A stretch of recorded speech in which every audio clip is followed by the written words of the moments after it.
Desire spawns madness. Madness collapses into disaster. Mankind never learns. Yes, that's right.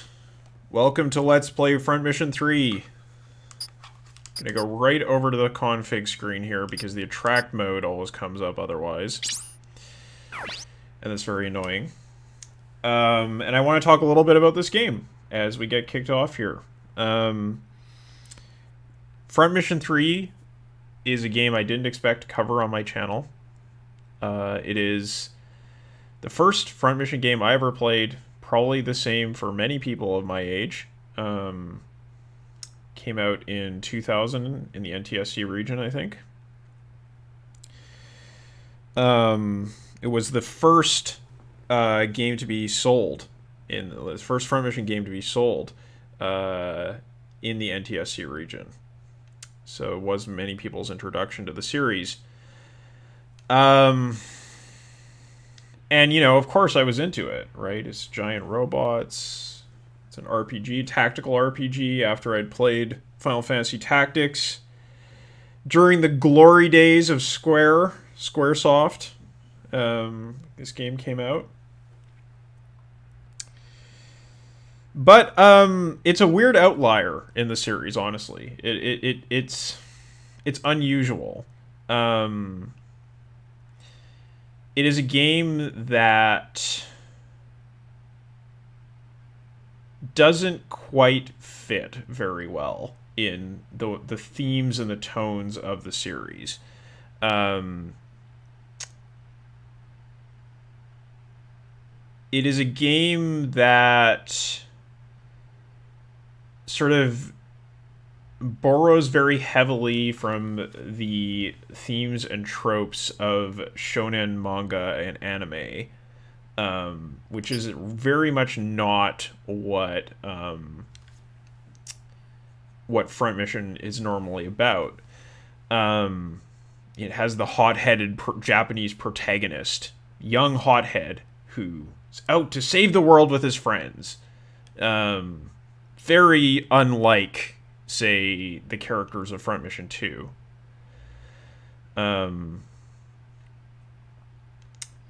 And it's kind of a mess, mechanically.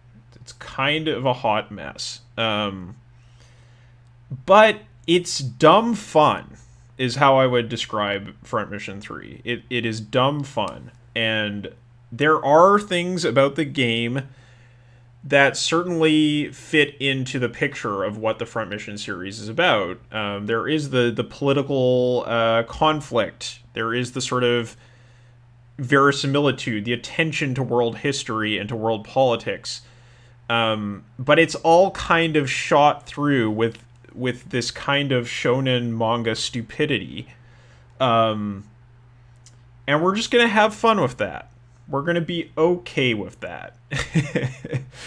Doesn't matter if this game is unsophisticated. It doesn't matter if it's kind of awkward.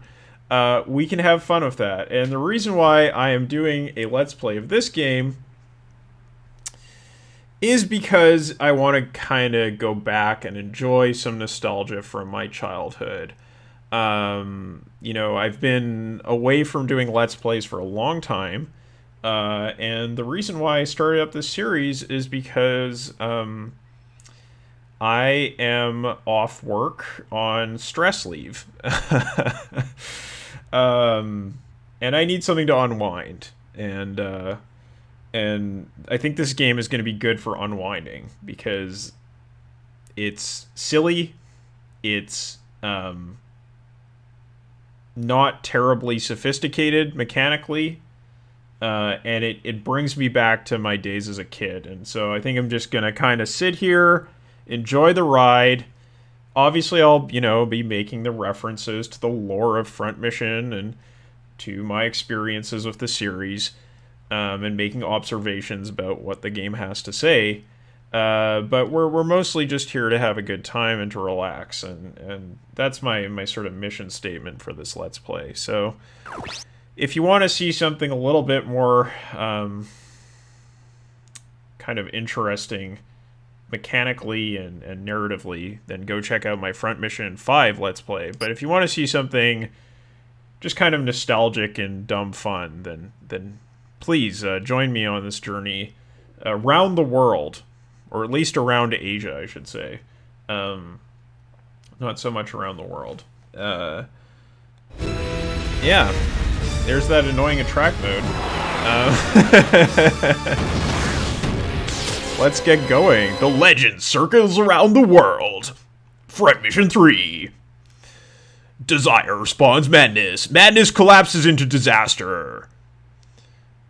Mankind never learns. This is a very pretentious opening for this game.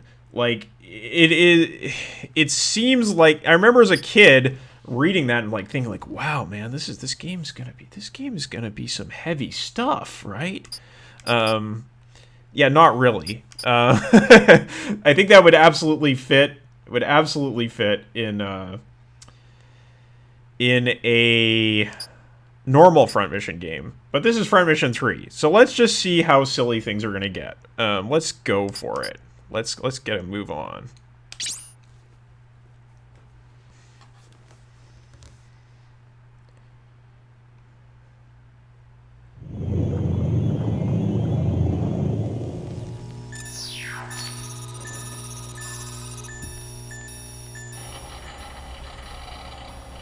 Закрываю. Быстрей. Есть. Что, нарушается план? GDF начали действовать, докладывает информбюро.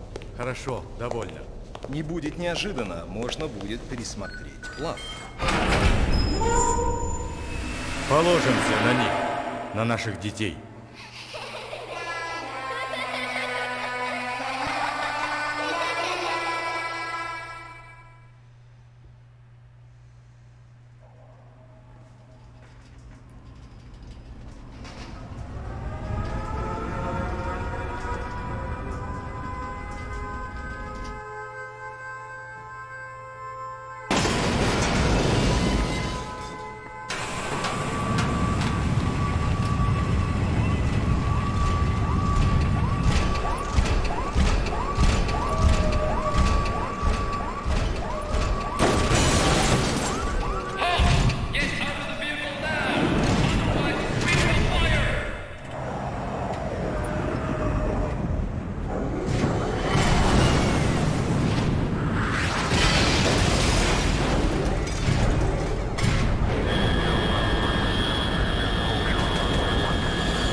沖縄海洋都市は新世界貿易港を目指して作られた世界最大の人工島です。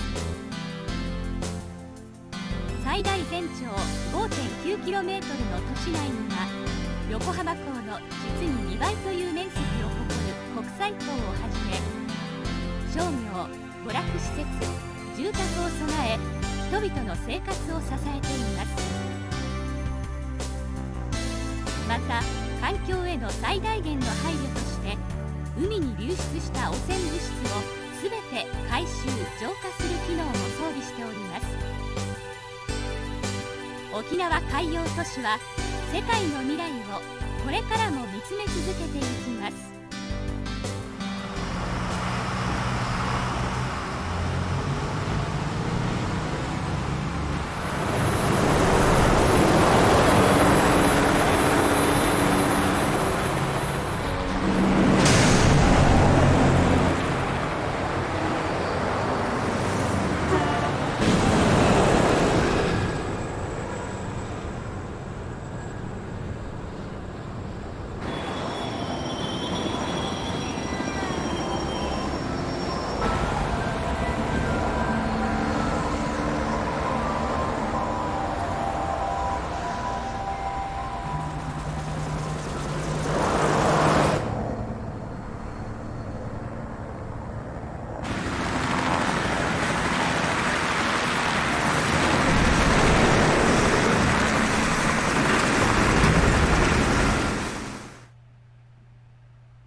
Alright, here we are. The game has started.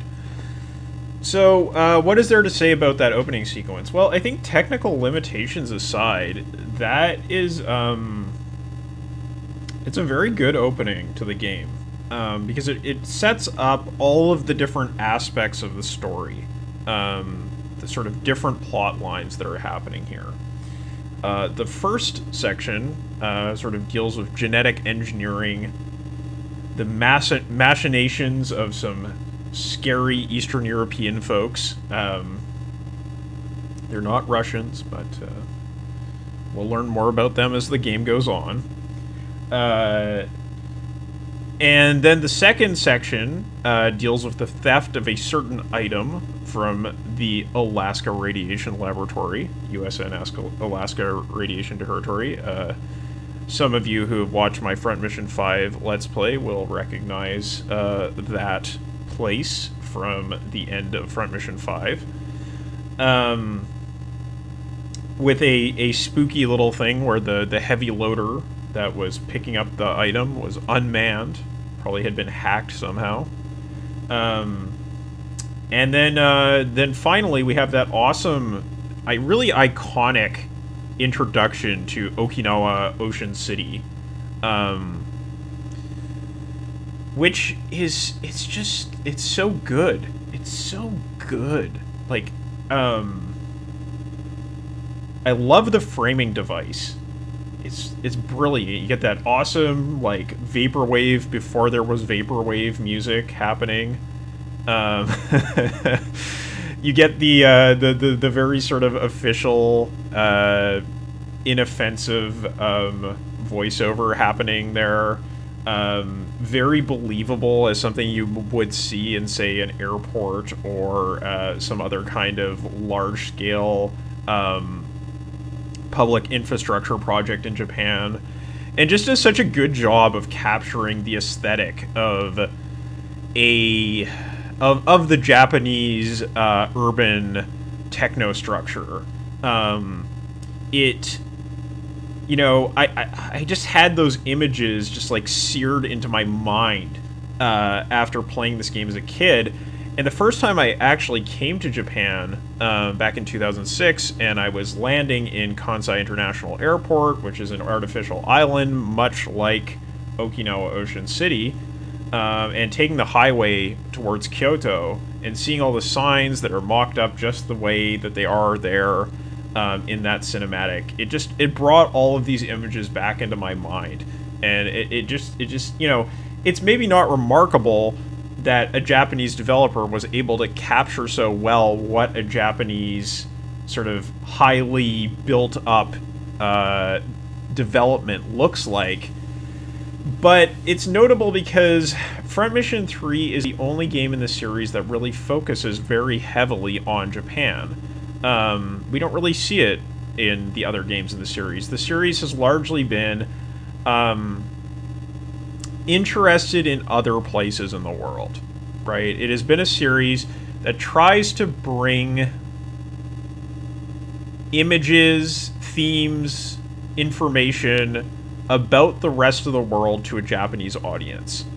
And the fact that this game focuses so much on Japan, and the fact that it has so much anime bullshit in it, that's, like, not a coincidence. I feel like those two things were both sort of paired together to aim straight for a young Japanese audience, instead of the kind of, I don't know, grognardy,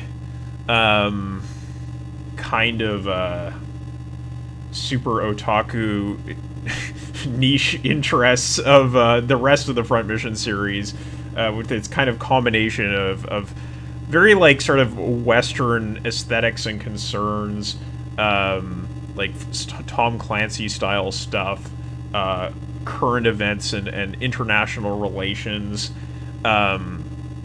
techno thriller elements, stuff like Votoms, that kind of anime, 8th MS Team, all that kind of stuff.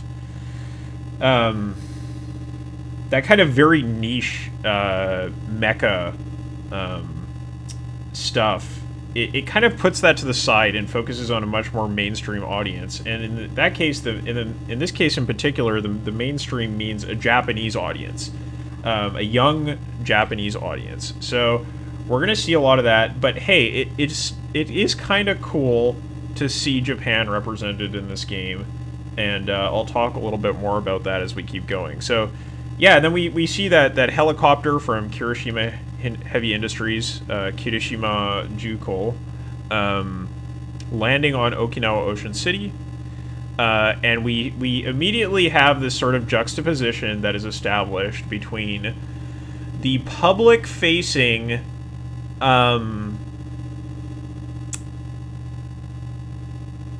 inoffensive, friendly appearance of Okinawa Ocean City, and this thing that is getting delivered, which is actually a test Wanzer that is being developed here. So we'll see how that goes.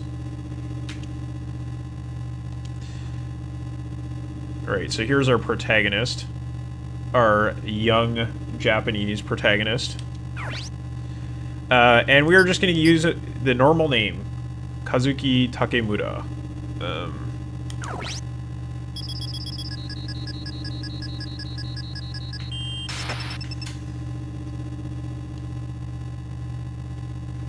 Alright, so our Wanzer is called the Shunyo. Shunyo means the spring sun, if I remember correctly. And it is a Wanzer that only appears in Front Mission 3. You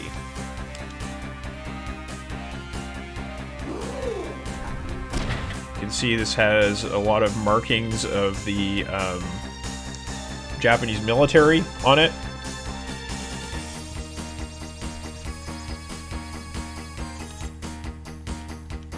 And here's just our sort of standard tutorial bullshit. Nothing very interesting. I do like the framing device of, like, this being a diagnostic test. It is a definite callback to the opening of Patlabor 2, the movie, if you've seen that.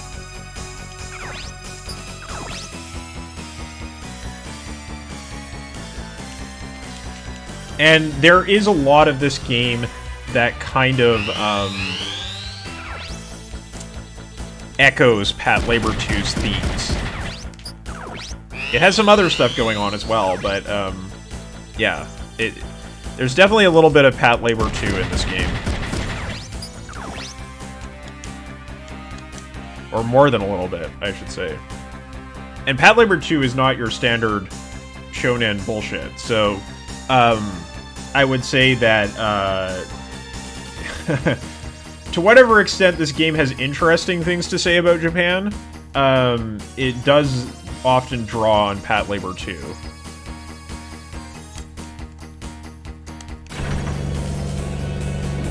Alright, so this is a... what model is that again? Let's check it out. I think this may be another Kirishima model.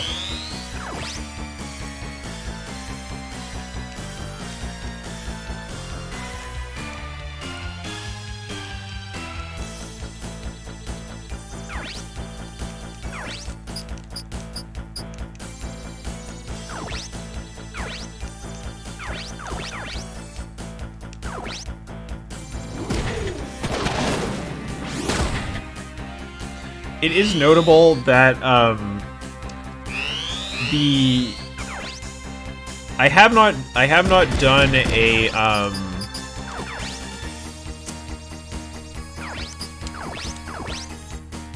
I have not done an LP of Front Mission 2 on this channel, but it is notable how much improved the graphics and performance of this game is relative to Front Mission 2.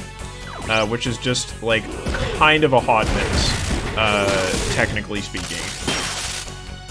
In terms of its qualities as a war game, I think Front Mission 2 is a far more sophisticated game than Front Mission 3, but it just chugs so hard. That was a very early PlayStation game, and far too ambitious for what the PlayStation was actually able to process and accomplish.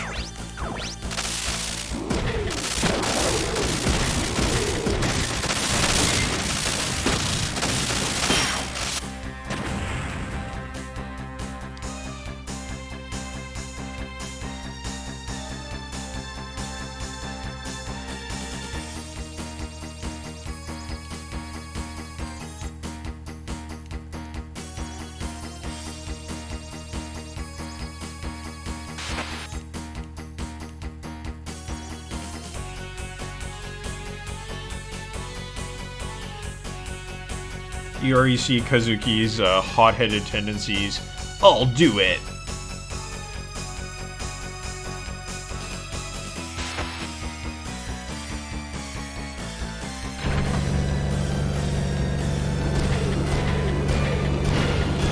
Potentially lethal situation just to get a contract.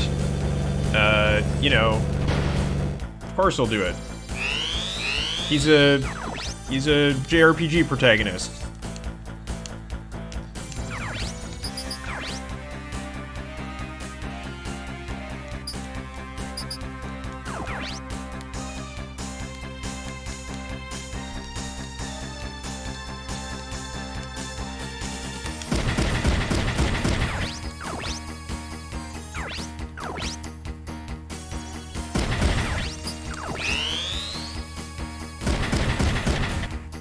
Oops.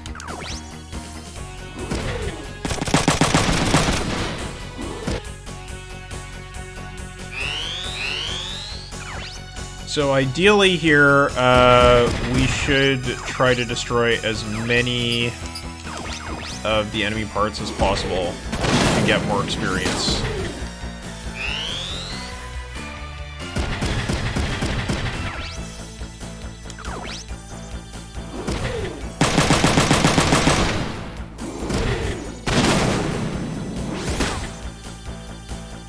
Keep using the shotgun here, hopefully blow up some arms and legs.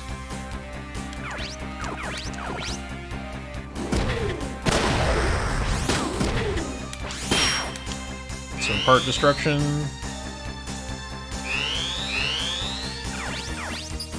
Switch over here. I could get the experience for the shotgun, but I am going to choose instead to use the fist to finish this guy off. Get a little bit more experience with the fist. Balance out that development.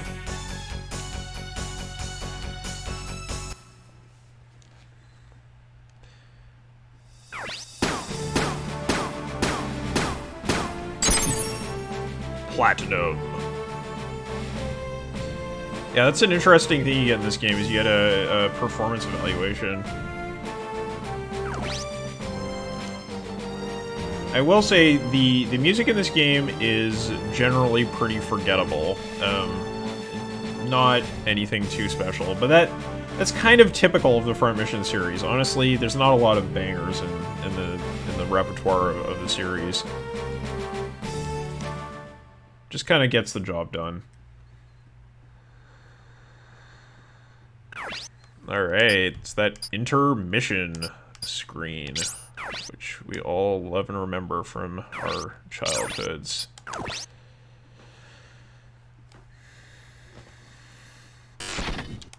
Okinawa.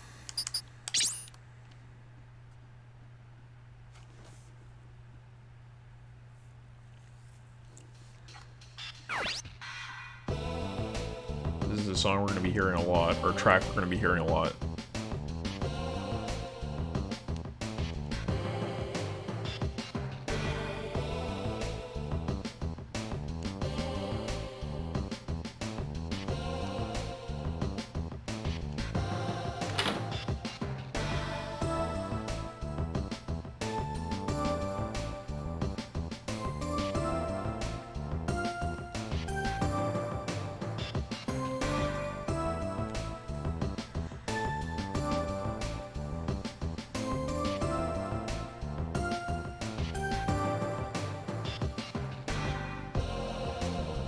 So we're already introducing the question of what is the role of the Japanese Defense Forces? The Nichibogun, as they're called in this game. You know, getting back to those questions that are raised in Patlabor 2, or sort of the questions that perpetually plague the issue of the Japan Self-Defense Forces. Is it a real army? Is it a civilian agency? Is it a defensive army? Is it an is it an adjunct of the U.S. military? Which is not really a thing that comes up in this setting because the OCU and the USN are separate. But definitely a lot of those sorts of questions coming up here and being addressed in this game. It's Yogo! Japan would never start a war. No. Oh, shit. Yogo laid down the truth.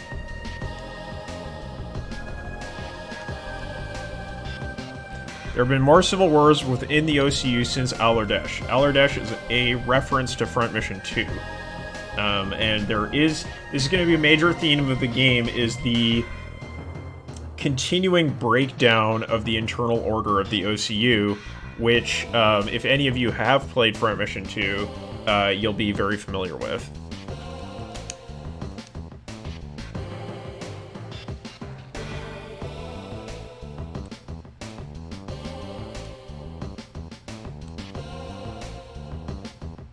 It's not like there'll ever be a war in Japan. Never be. No. Alright, so we can talk to Ryogo and we can talk to Koike. Let's talk to Koike first. Can't even imagine a war in Japan. And, you know, like, honestly, very much speaks to Japanese people's experience, or to, you know, my experience having lived here for about a decade. It's hard to imagine a war happening in Japan.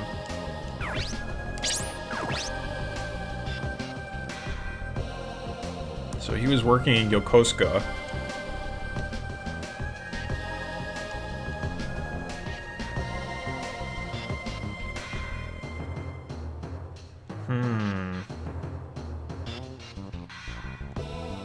Oh, Kazuki.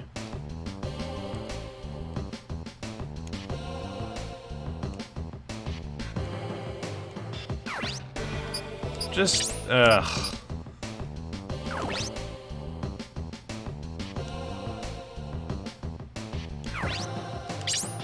So, as you know, was mentioned in that opening video, there is like an entertainment district in Okinawa Ocean City, and Okinawa is known as a tourist destination for Japanese, right? It is sort of a mini Hawaii for Japan. It is a kind of colonized space in the south that is used for military purposes, also recreational purposes, and it is a constant place of political conflict in Japan with the native Okinawans, the indigenous Okinawans.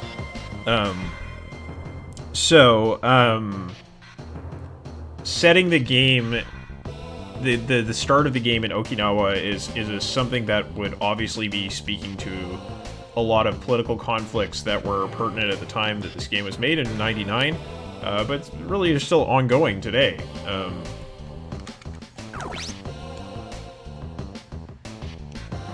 Alright, yeah.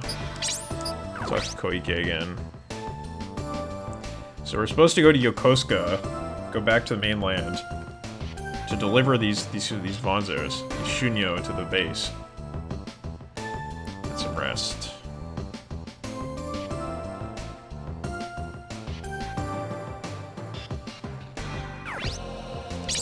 Talk to Ryogo.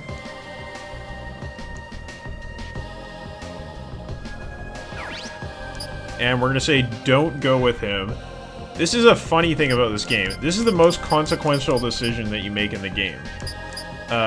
This allows you to take the Emma story path. This allows you to take the Arisa, or Alyssa, story path. So we're gonna do this one here, because this is the more interesting story. Yeah. I honestly don't like either of these characters very much.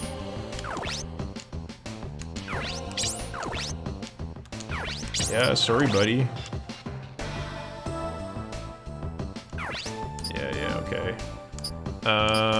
We can check out the network. This is a pretty cool thing about this game, actually. Oh, it's the Tenmo network!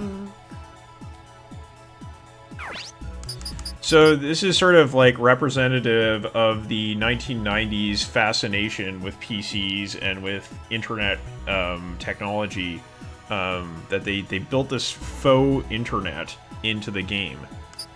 So you can kind of check BBSs.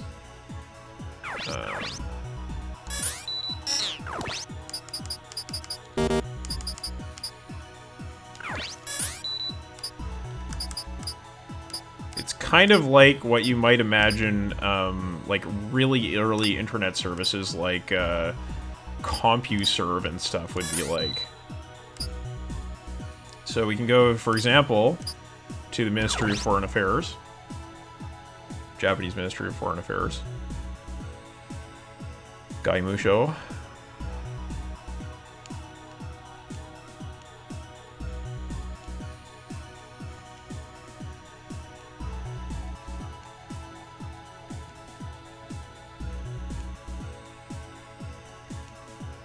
See what's up.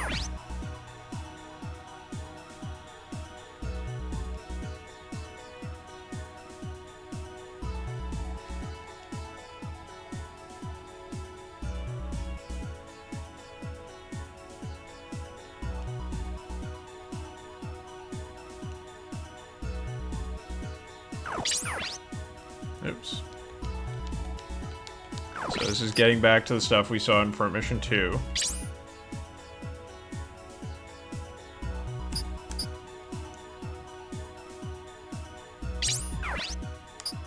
So, a bunch of places to talk about. Let's look at the People's Republic of Elardesh, which is, you know, the setting for Front Mission 2.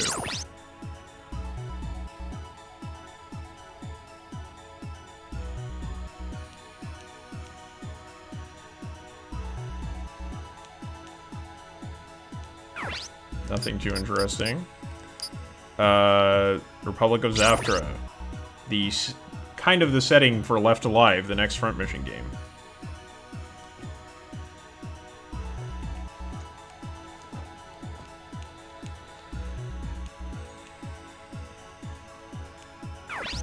So, generally looked a bit down upon by the Japanese.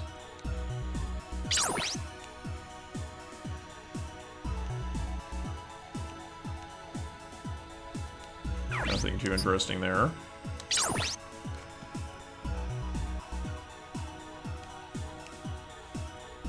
Rebel activity by the Hualien rebels in Guangzhou and Fujian. Might see more of that in the game.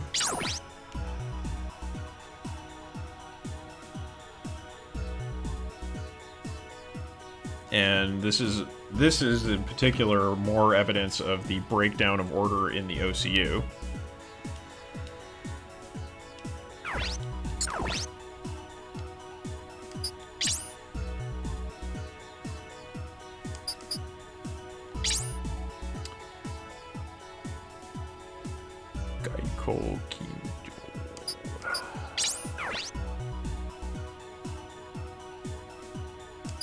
Man, this is probably my favorite thing about this game, to be honest, is all this kind of lore stuff you can look through.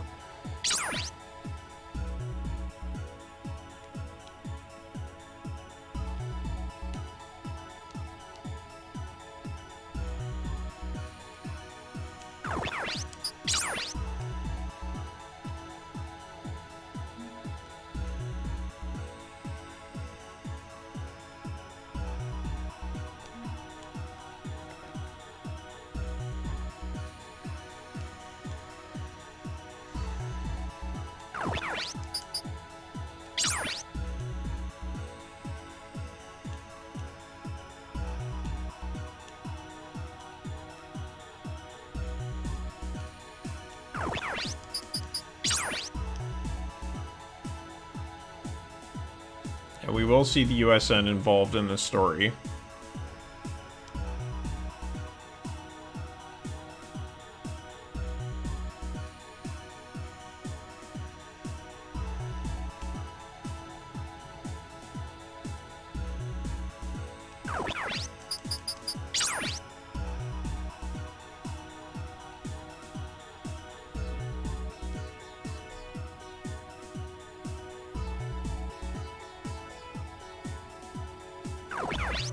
So, things are going on. Japan doing Japan things.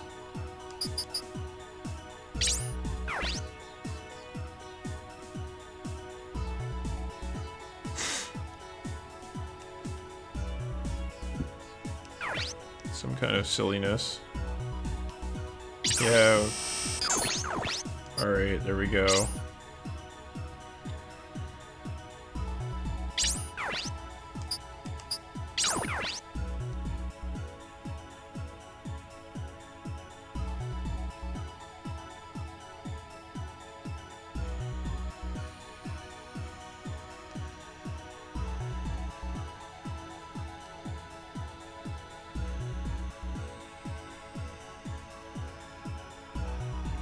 So you don't need a visa within the OCU region.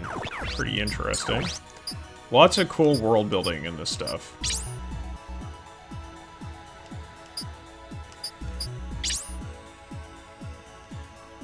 All of it, like, this is a thing that only exists in Front Mission 3, right? I used to spend just hours looking through this stuff.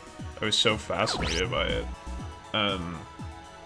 It's the main kind of scenes and plot beats that are so frustratingly silly, but you know, this stuff, this world building, lore building stuff is really, really cool.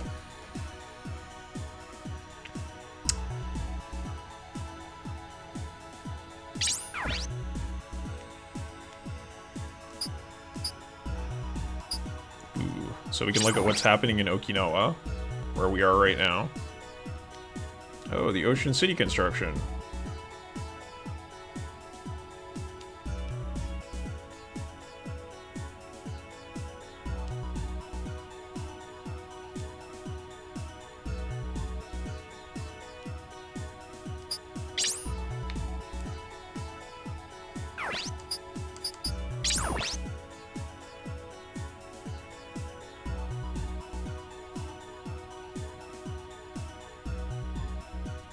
And these are all places we're going to visit, of course, in the game.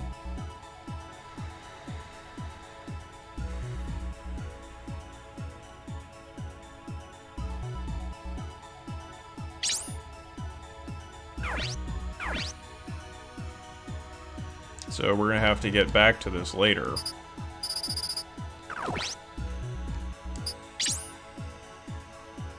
Maybe when we have a hacker on our team. Tokyo One.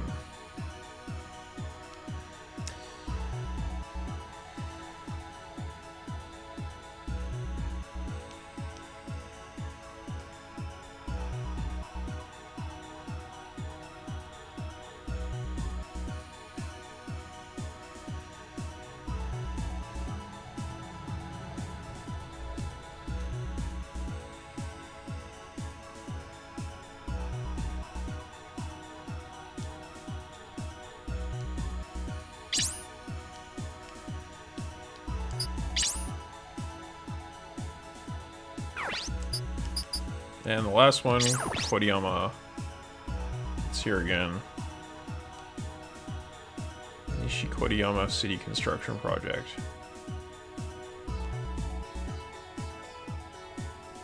Ooh, it's like an arcology.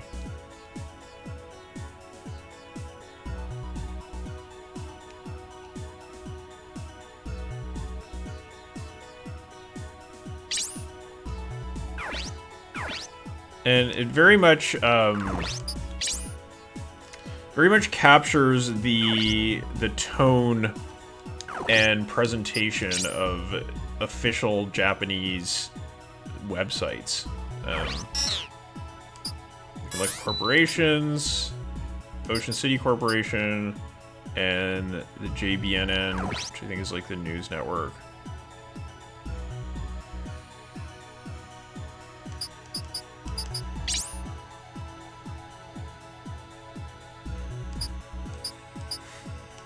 So incredibly artifacted.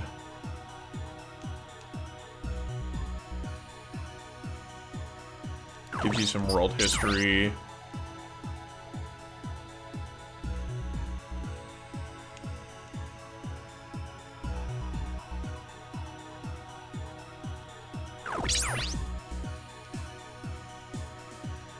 Sounds like Canada and the US were probably doing some shenanigans.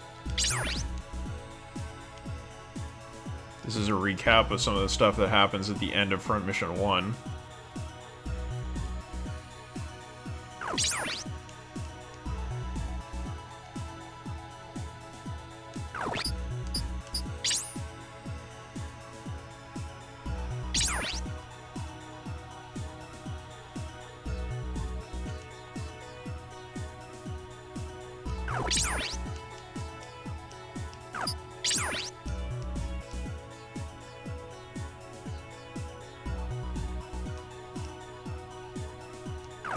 That's a recap of stuff that happens in Front Mission Alternatives.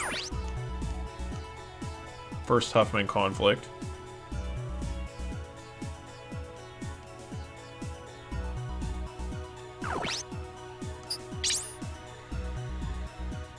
Second Huffman conflict.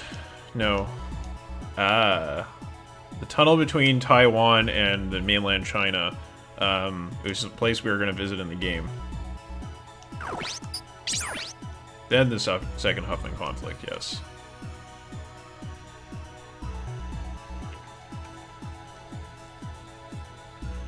Spoilers for Front Mission 1, oh no!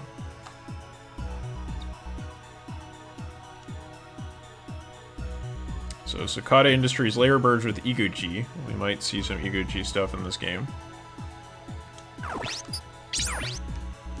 And Ocean City completed!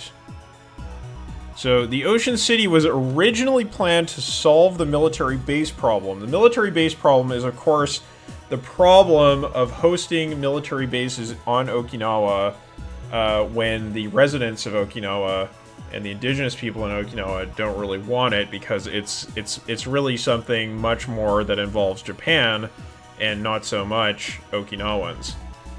They are paying the cost of having this military base there. And so that was the original plan, but then the plan was changed to sort of facilitate trade with the rest of the OCU. The Bangladesh coup d'etat. This is the Front Mission 2.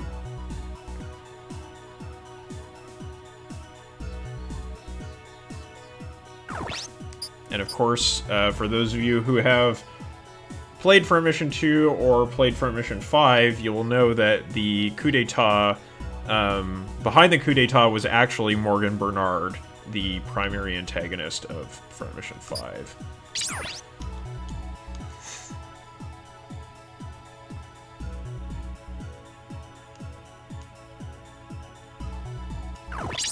So,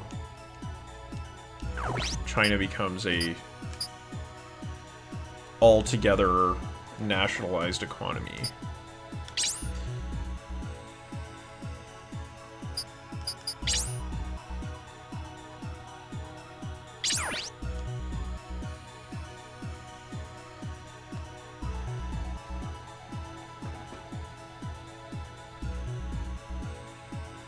USM arms supplies to rebels in the Philippines. So we can see that the USN is actually making covert efforts to contribute to the destabilization of the OCU, which makes sense given the fact that the USN and the OCU were at war over Huffman Island.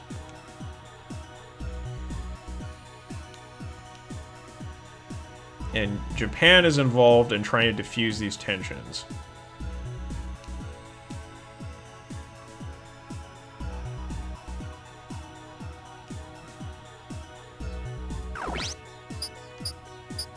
In the OCU.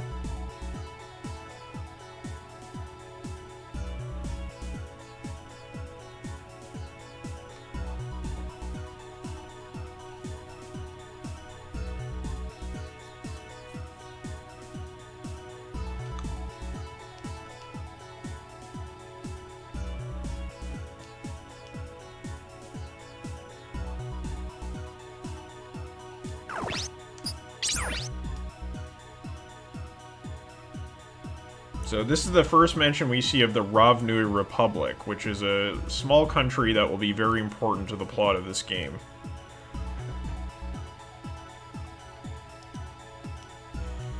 And possibly of interest for Left Alive, but I'm not sure about that. We'll have to see.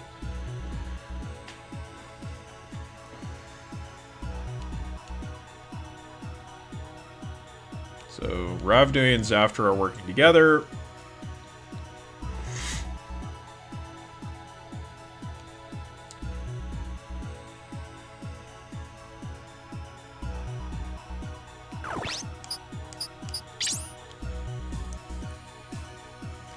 Zaftar, of course, known for all kinds of shenanigans.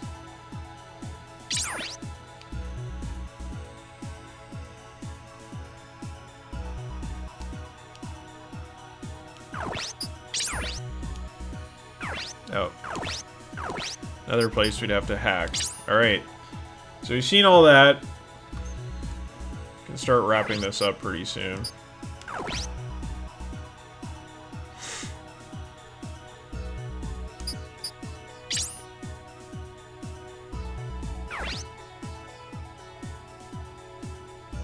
So what it says in this picture here in Japanese is that the management technology center is on Okinawa, or one of the Okinawan islands, whereas the Okinawa Ocean City is down in the southwest there. So Kirishima Industries is actually one of the main corporations of Ocean City, managing Ocean City, and at the same time is also an arms manufacturer. Interesting. There's almost a kind of like immersive sim aspect to this part of the game that's quite fun.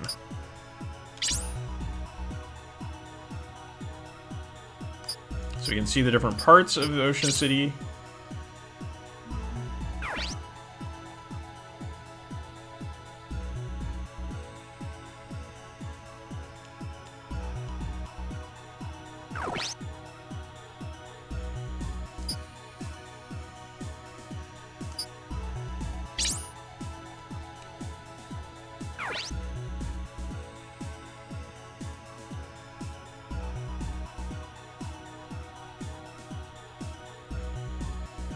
So there's a work being done on the power block down here.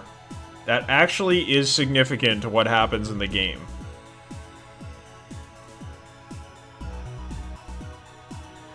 Not at all suspicious that all the work is happening after midnight.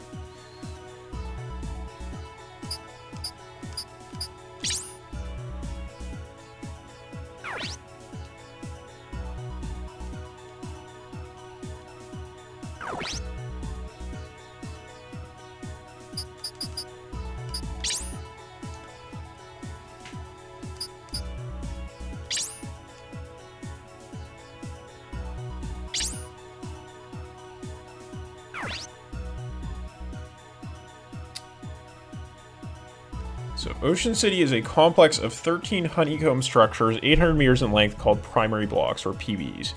Each PB was constructed in 9 different areas of Japan and moved its way to Okinawa using the built-in power unit.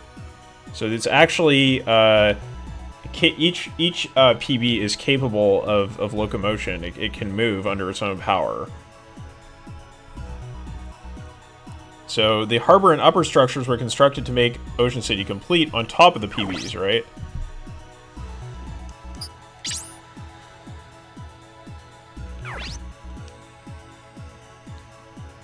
So the primary blocks, or PBs of Ocean City, were constructed in 9 areas of Kyushu, Chugoku, and Tokai, since it was more effective to build them simultaneously in separate areas. Each PB, measuring over 800 meters in length, is larger than a tanker. Construction took over 5 years, the self-transportation half a year, and the facility construction 3 years. The 4 cruise motor units are now used as power generators. You can see those at the center.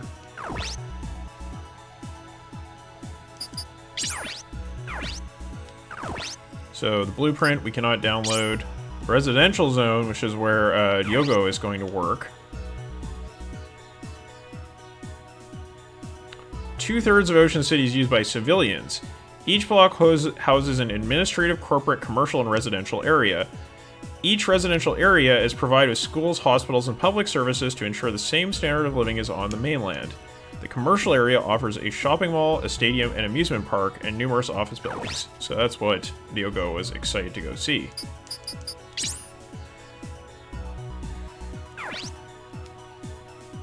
But 1/3 of the Ocean City is occupied by the JDF. JDF Naval Base occupies 1/3 of Ocean City. JDF fleet is stationed here with 8,000 members of the Navy.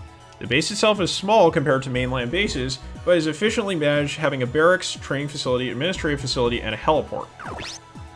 And the heliport is presumably what we saw at the beginning of the game.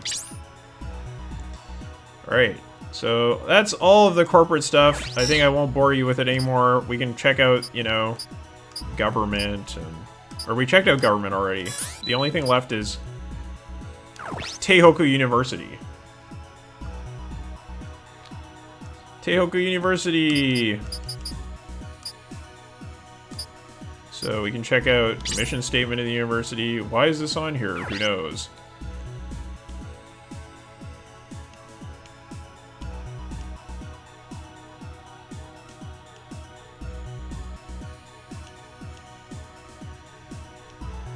Sure. School statistics. And, like, I can tell you, having worked in a Japanese university, that Venn diagram you see there, 100%, like, accurate to the sorts of things you see in Japanese university materials.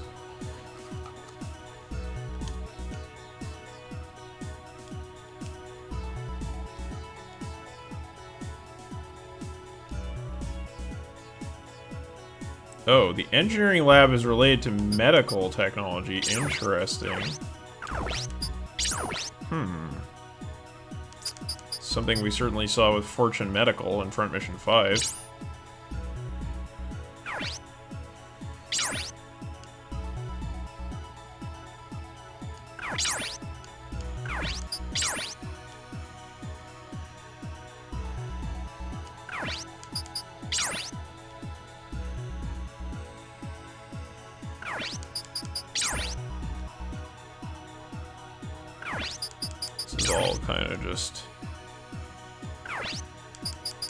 Uninteresting stuff. Miss Teihoku. Now, this is like a beauty pageant thing that's happening. Actually, at my former university, Dosha Women's College of Liberal Arts, where I worked, there definitely was a contest just like this. So you can vote for somebody in the contest. Megumi Nogami, Mami Shindo, Kajine Mizusaki, Hodaka Mikifune, or Elisa Takemura in the Radiation Engineering Department, who actually is, of course, Kazuki's half-sister. Is that right? We'll see. There we go. Vote for her. Vote for your sister. Kind of weird.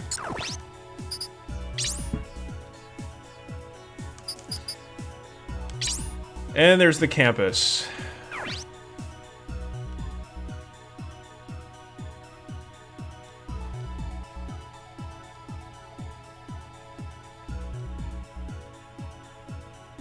Sure. Alright, and that's it. We've seen all the network stuff for the moment. That only was like 20 minutes of work. Alright, let's get out of the network here. And check your email.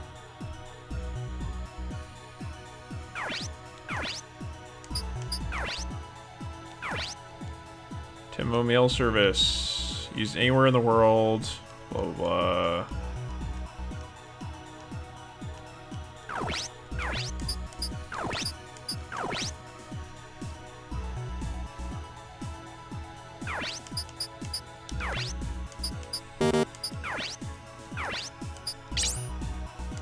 can change all of these cheesy backgrounds with extremely low quality textures.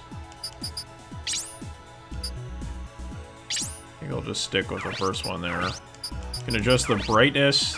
There's this weird kind of like PC fetishism that's characteristic of the 90s.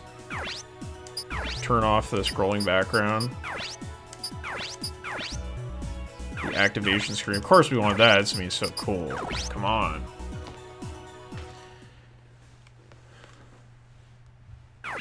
Alright, so we've done all the network stuff. We can move to the dormitory or the Vonzer testing site. Let's just do a quick save here.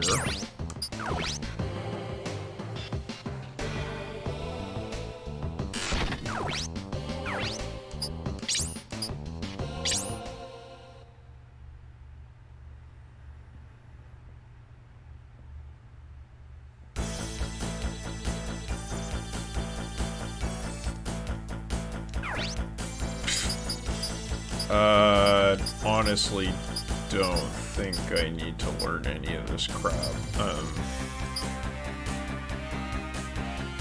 Yeah. Maybe just this one.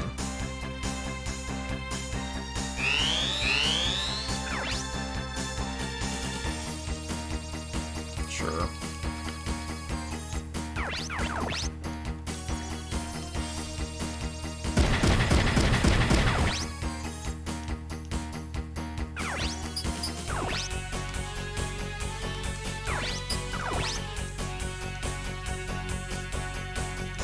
The recovery amount is set to 12 and can't be increased. Okay, that's probably the only actually interesting thing to say. Max AP is displayed below, under the AP. So we have a maximum of 14, which means that we could spend 12 a turn and be back at max.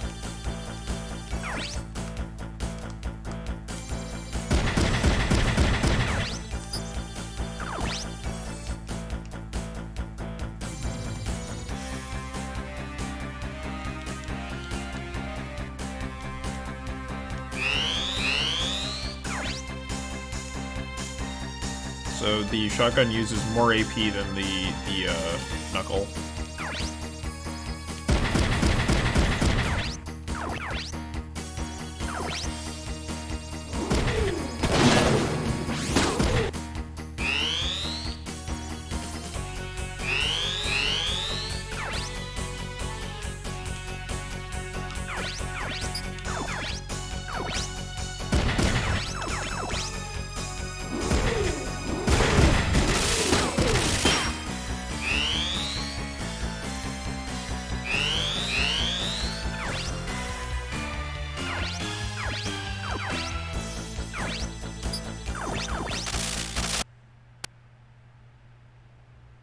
Uh-oh. Good thing I saved, huh?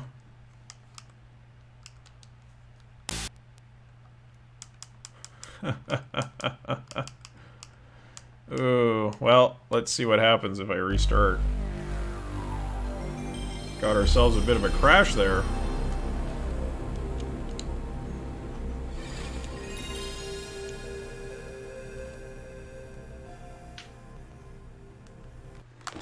Such is emulation.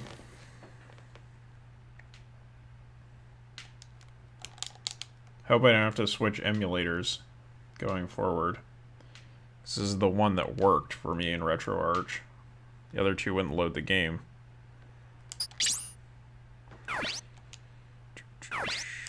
There we go. Okay, so we'll just skip over that tutorial. Don't need to worry about it.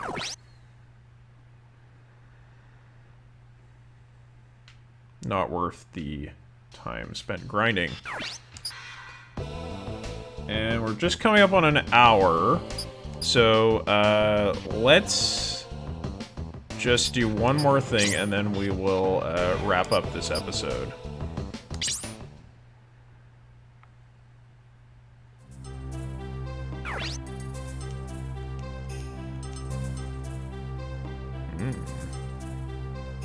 I've got mail.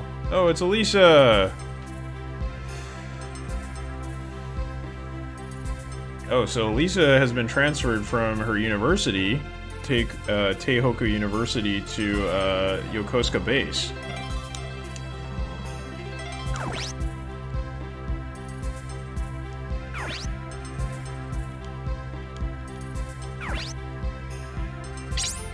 Okay, so we have to get omiyage for Elisa.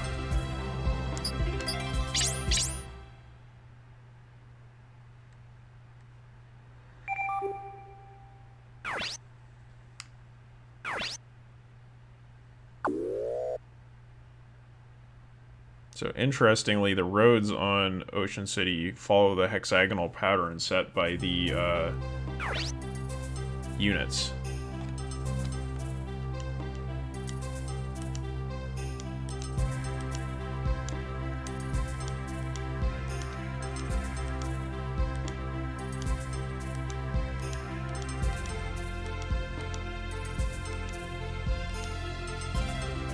So I don't know what the implication is there.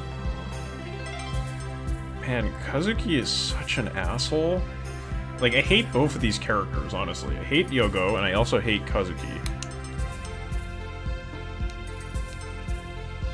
Interesting. Why is there a JDF soldier at the residential construction site? Uh-huh.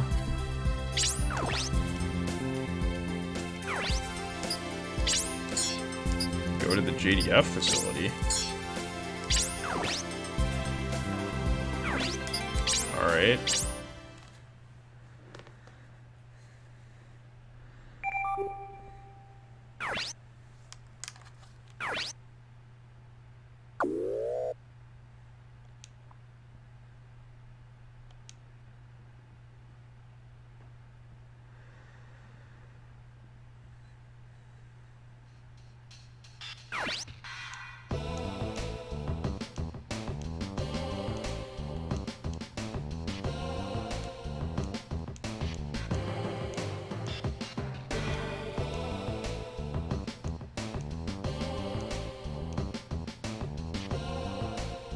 So, Kazuki's father is an officer with the JDF.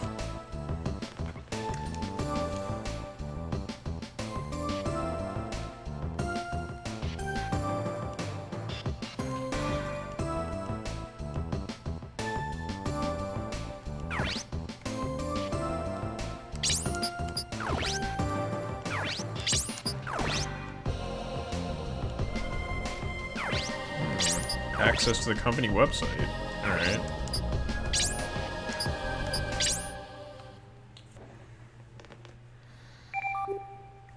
And it's our first look at the world map. Here we go. From Okinawa all the way to Yokosuka.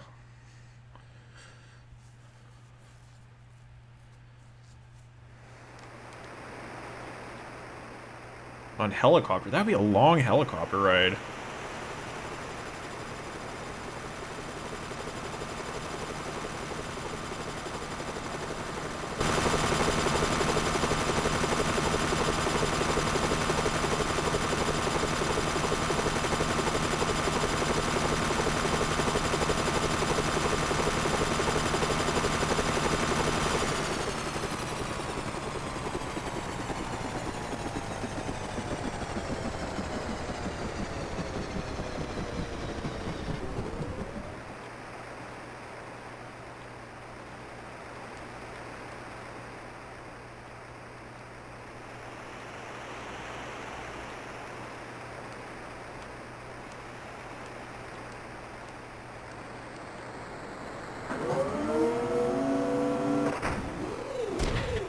Two Shunyos.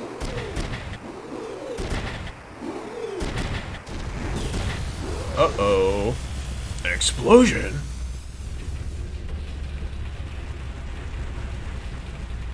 Something's going down.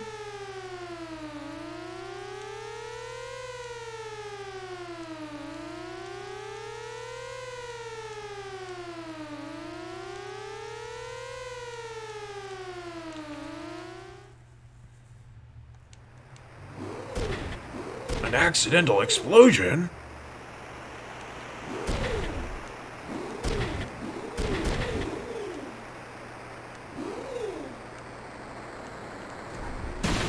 is in fact true that the Shunyo is set up with environmental systems that make it basically capable of operation in any environment.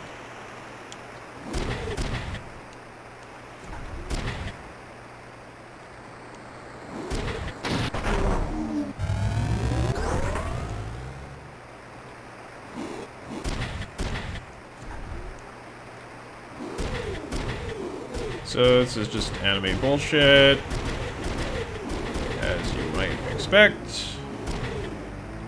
Huh, what's going on here?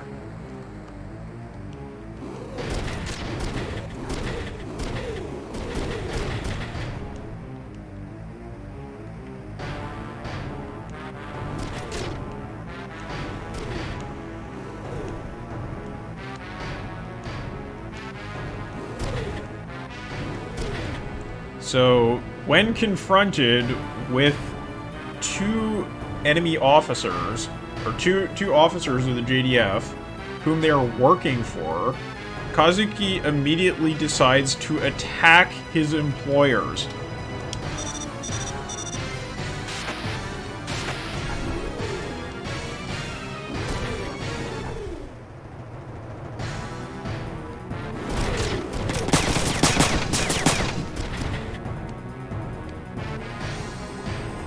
At least this guy has some sense.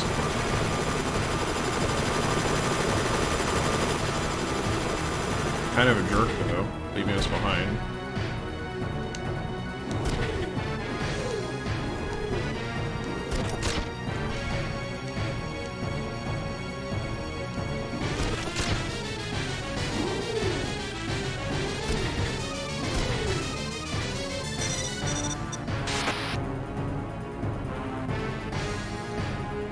So a main antagonist being introduced here.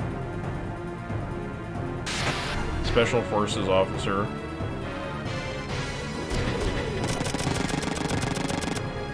Alright, so it's our first battle.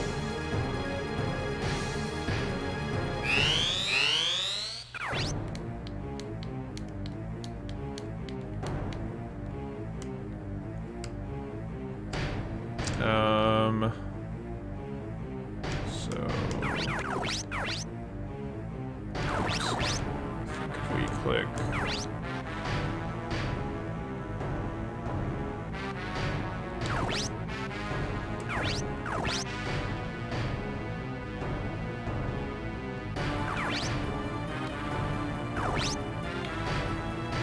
Fortunately, I don't think there's a very good way to get information about the enemy units. Oh, there we go. Jinyo is the type of this unit. So it seems like this must be a main battle Vonzer of the Japan Defense Forces. But we can see its weapon. It has the Achin 51 machine gun, which has an effective range of 4 squares. And I guess its accuracy degrades by 10% per square of distance.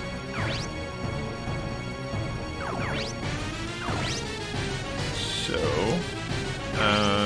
this... Oh, right, its movement rate... Say, oh, moves three spaces, and this has an effective range of 4 spaces. So 1, 2, 3 could fire all the way over here. So this, I don't think there's any point in trying to get away. Well, maybe. Let's try this.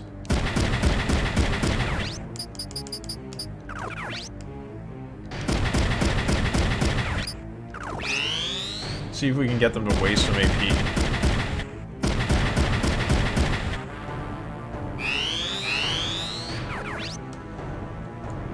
But they get 12 back every turn, so it's really not helping us at all. Well, they're...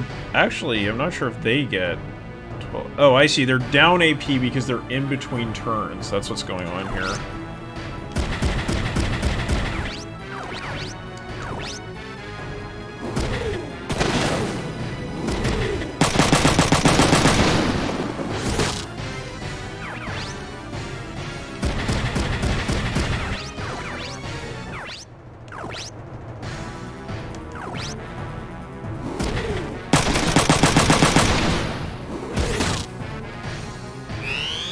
those cinematic shots that this game introduced. So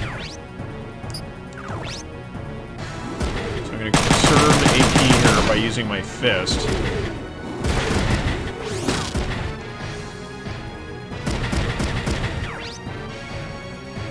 And, would cost me 4 AP, and then I would get 12 back, and Yogo has a maximum of 14. So yeah, it makes sense to use this.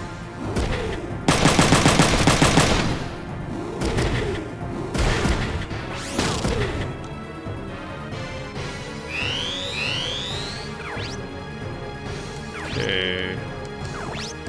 So I think we're probably best off.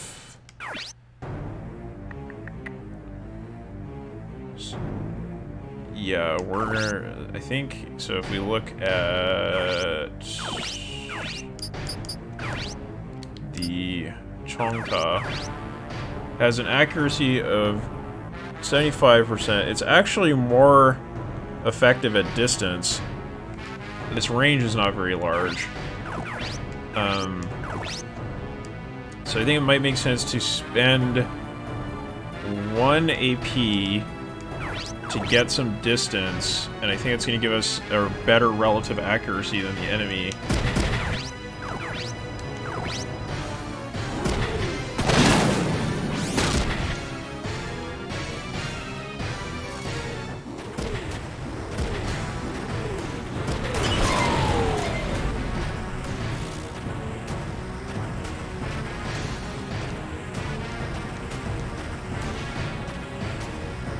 Jinyo is no match for the Shunyo. Alright, so that guy bugged out. Let's take a look at Yogo's weapon, the Nisai 90. It's very similar to the enemy one. So actually, probably best. The enemy has 7 AP remaining. Let's move 1 space and attack. Pretty close to maximum accuracy.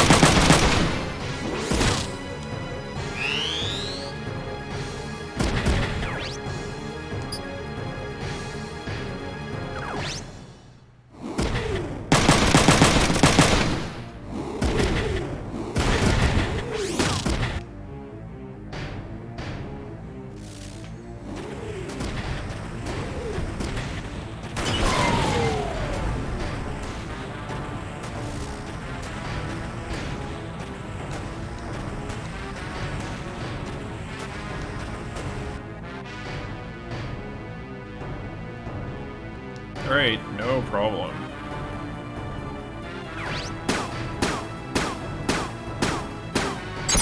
Platinum 100%.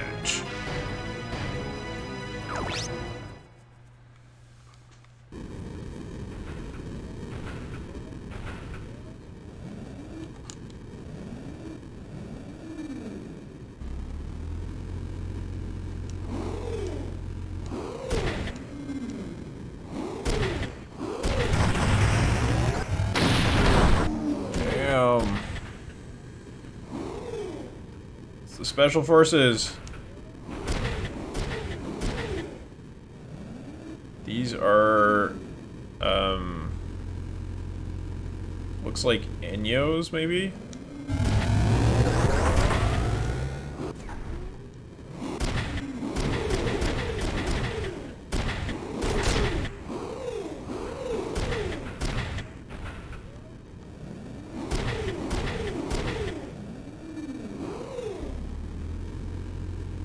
Kazuki is so stupid. When I talk about how dumb this game is, it's mostly talking about Kazuki.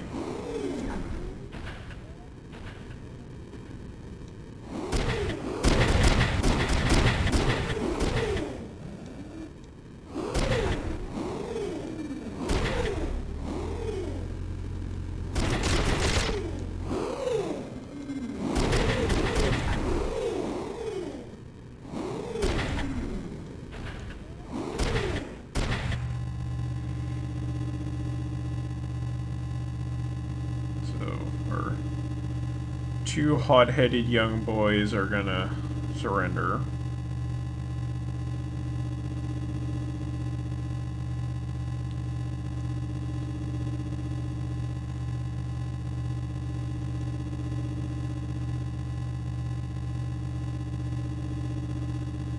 Interesting they decide to pull a gun on them after they've already surrendered.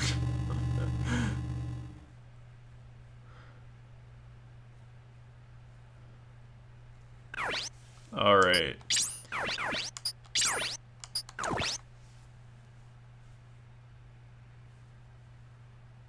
And that's going to do it for the first episode. So if you stuck with this, thanks for watching, and we'll carry on next time.